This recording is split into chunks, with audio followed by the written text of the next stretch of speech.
Mtu ambaye amesajili kampuni anafanya biashara. Mtu ambaye amesajili jina la biashara anafanya biashara. Kama wote wawili wanafanya biashara, kuna umuhimu gani wa kuwa na kampuni?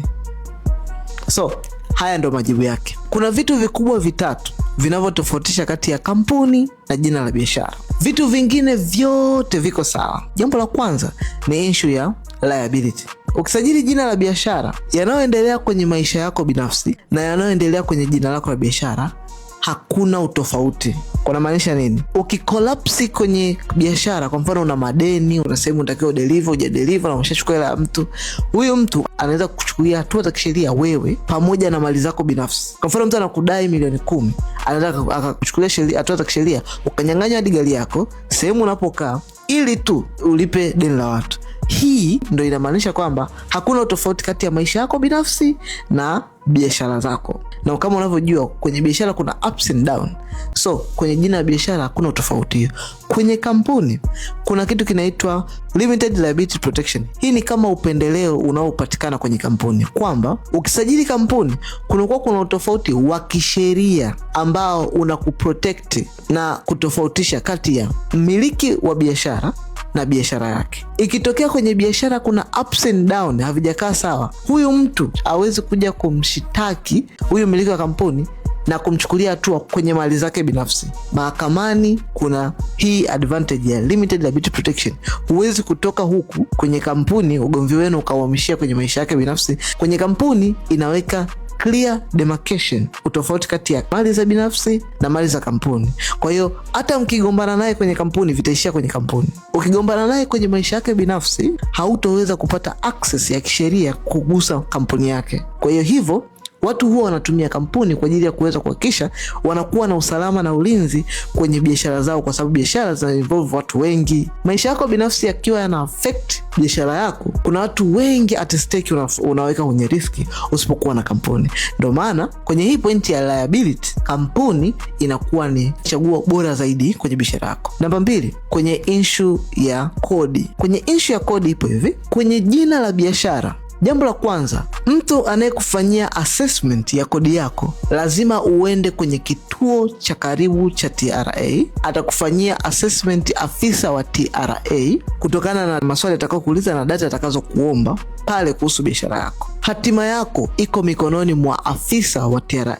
Jambo la kwanza. Jambo la pili, hizi assessment unafanyiwa mwanzoni mwa mwaka na utazilipa mpaka mwaka utakapokwisha kutokana na assessment iliyofanyika mwanzo wa mwaka. Utofauti sasa kwenye kampuni ni kwamba, jambo la kwanza, hauendi kwa afisa wa TRA kukufanyia assessment. Assessment unajifanyia wewe mwenyewe. So hapo unaweza ukapima, mtu akikufanyia assessment mtu mwingine na wewe ukijifanyia assessment, ni nani ataweza kuandika kitu sahihi na uhalisia wa maisha? Sometimes afisa wa TRA anaweza akachukua data alizonazo akafanya assessment kutokana na data zilizoko mezani, lakini wewe ukijifanyia assessment utachukua data lakini pia utaangalia na uhalisia wa jambo, kwamba okay, ni data ni kubwa lakini uhalisia wangu huu hauko hivi. Kwa hiyo unahitaji uandike kitu ambacho ni uhalisia kutokana na uhalisia wako. Kwa hapo utajiandikia uhalisia halisi. Pili, kwenye kampuni kuna kitu kinaitwa financial annual report. Ripoti yako ya mwaka mzima wa mwenendo wako wa kiuchumi kwenye kampuni. Huu tunaupata mwishoni mwa mwaka. Kule ndo tutaangalia ni kiasi gani cha faida ulichotengeneza kwenye mwaka husika. 30% yake ndo utakaolipa kwa serikali. Huu ni utofauti wa moja kwa moja na biashara. Biashara tutafanya kila kitu mwanzoni, ila kwenye kampuni tutafanya kila kitu mwishoni.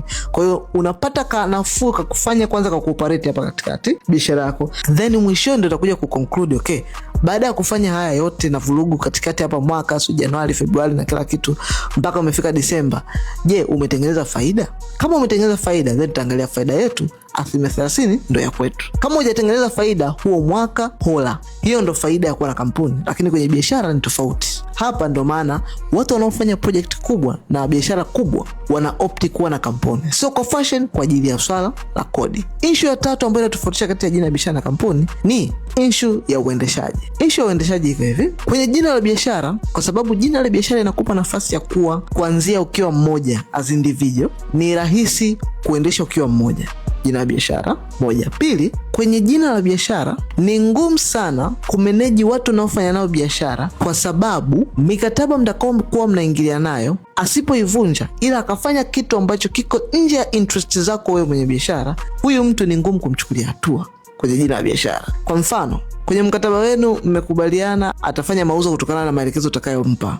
Umemwambia kitu auze 500,000, yeye akaja akauza 1,500,000. Yeye hajavunja mkataba kwako, kwa sababu ulimwambia atakiwa auze maybe 500,000, kauza zaidi. 500,000 yako kakuletea. Ni ngumu kumdhibiti mtu huyu kwa sababu yeye hajavunja mkataba wala makubaliano yoyote. Lakini kwenye kampuni, jambo la kwanza, lazima muwe kuanzia watu wawili. Hivyo kuna limited kidogo ya freedom, kwa sababu lazima ushirikiane na mwenzako kumpeana taarifa kwenye uendeshaji. Lakini pili, kwenye kampuni kuna kitu kinaitwa Memorandum and Articles of Association. Hizi mtasainishana nyie wote wawili ambao mmekubali kufanya biashara pamoja.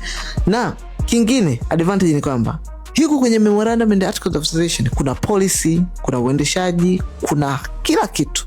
Na moja kati ya core ya memorandum mtakaosainishana pale ni kwamba hakuna kitu kitakachofanyika kwenye kampuni yako ambacho kiko nje ya interest zako. Na interest zako ni kwamba the CEO anatakiwa assign na kupitisha, na maamuzi yote makubwa lazima vifanyike kitu kinaitwa board resolution kuyapitisha. Kusipokuwa na board resolution ama CEO kusaini na kupitisha hizo zoezi, ujue mambo yote hayo ni null and void kwenye jicho la sheria. Haijapitisha, yani ni kampuni haijapitisha, umepitisha wewe mwenyewe. So ni rahisi kumchukulia hatua mtu yoyote, saa yoyote, akienda kinyume na namna gani ambavyo nyie mmekubaliana ama makubaliano ya kampuni. Kama board haijakaa chini kupitisha, kwa maana ya kuwa na board resolution, kama nyie hamjakaa chini wewe CEO kusaini na kupitisha hizo zoezi, huyo mtu atasabika kama mwizi na unaweza kumchukulia hatua bila sheria, akachukuliwa hatua za kisheria. So hivi ndio vitu vitatu vikubwa ambavyo vinatofautisha kati ya kampuni na jina la biashara. So kama ulikuwa unajiuliza usajili nini kati ya jina la biashara na kampuni, haya ndio majibu yako, fanya maamuzi.